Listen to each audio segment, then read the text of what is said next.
Bé, doncs ja hem sentit a Antonio i a Joan explicar-nos tot el tema del port.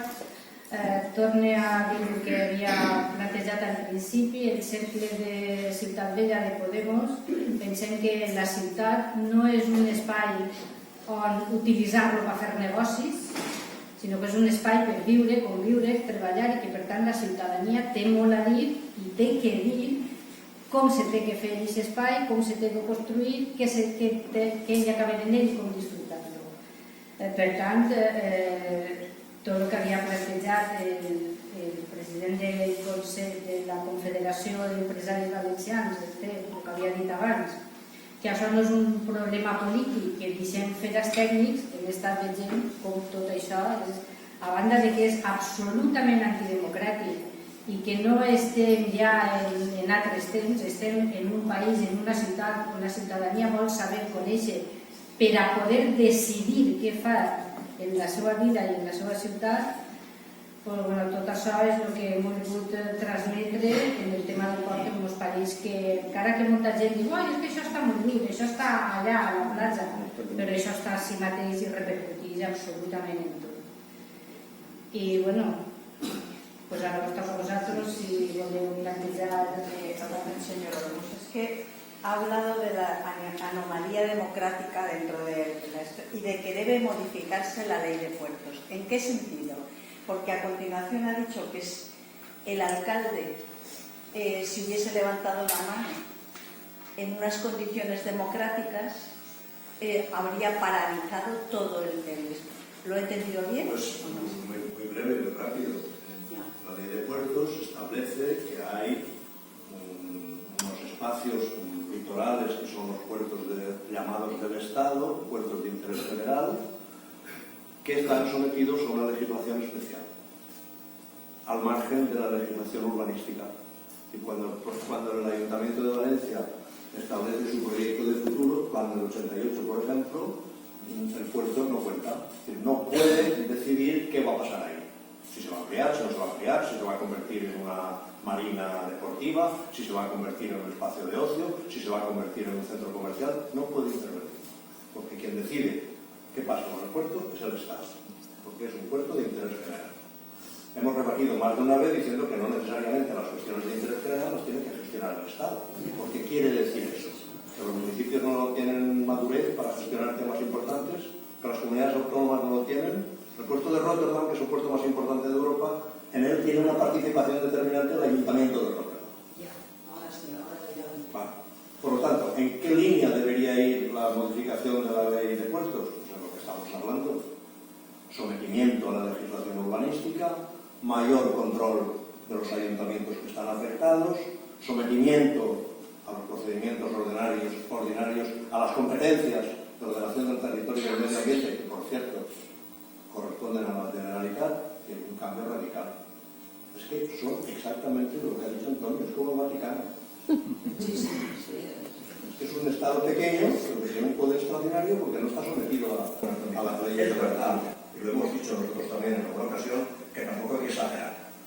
Y tampoco hay que decir lo que nosotros no queremos, lo vamos a poner. Pero sí que es verdad que un equilibrio de las instalaciones de Valencia con el puerto y especialmente el tema de la FAL había sido mucho más razonable. El puerto, que había, repito, por tercera vez, financiado ese estudio, a continuación se desentendió y empezó a dar la lata con la compra de 700.000 metros cuadrados para ubicar la zona de actividades logísticas en una de, cito al profesor Rosselló, una de las mejores zonas de huerta de Valencia, a partir de la punta del Silvestre. Por cierto, zona logística que el puerto viene repitiendo desde hace un tiempo que ya no le interesa. Que ya no le interesa, porque se le ha quedado pequeña, no sabe muy bien qué significa eso, pero que se le ha quedado pequeña. Yo cuando oigo eso me pongo en la situación de la gente que fue echada a patadas de allí y entonces ustedes nos echaron a patadas de allí y ahora están diciendo que no le interesa, que ya aquello se ha quedado pequeño. Por lo tanto, si Sagunto es una baza, con mucho cuidado, porque ahí también hay un espacio a proteger, que es el tema de la marcha de moros, y no es tampoco para... Pero sobre todo lo que estamos planteando es el concepto de crecimiento. Eso es lo que estamos planteando. Si tiene sentido que las infraestructuras, que las obras crezcan de manera lineal, cuando esa dinámica ya no es una dinámica aceptable. Por cierto, no lo hemos dicho ni Antonio ni yo, pero en algunas de las alegaciones que se hicieron en el 2006 dijo una cosa muy importante y que ha pasado de tapadillo, que en aquel momento el puerto tenía espacio suficiente, capacidad suficiente para absorber todavía un importante crecimiento del tráfico de contenedores.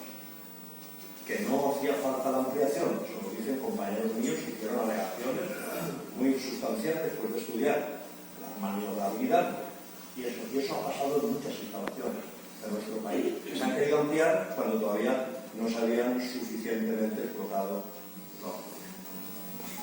Ara, Paco, però com s'ha comentat lo de la punta, no oblidem que molta gent que va estar defensant la punta quan arribaven allí de les grues per destruir-ho tot, van estar acusades de terrorisme i com a tal van ser jutjades.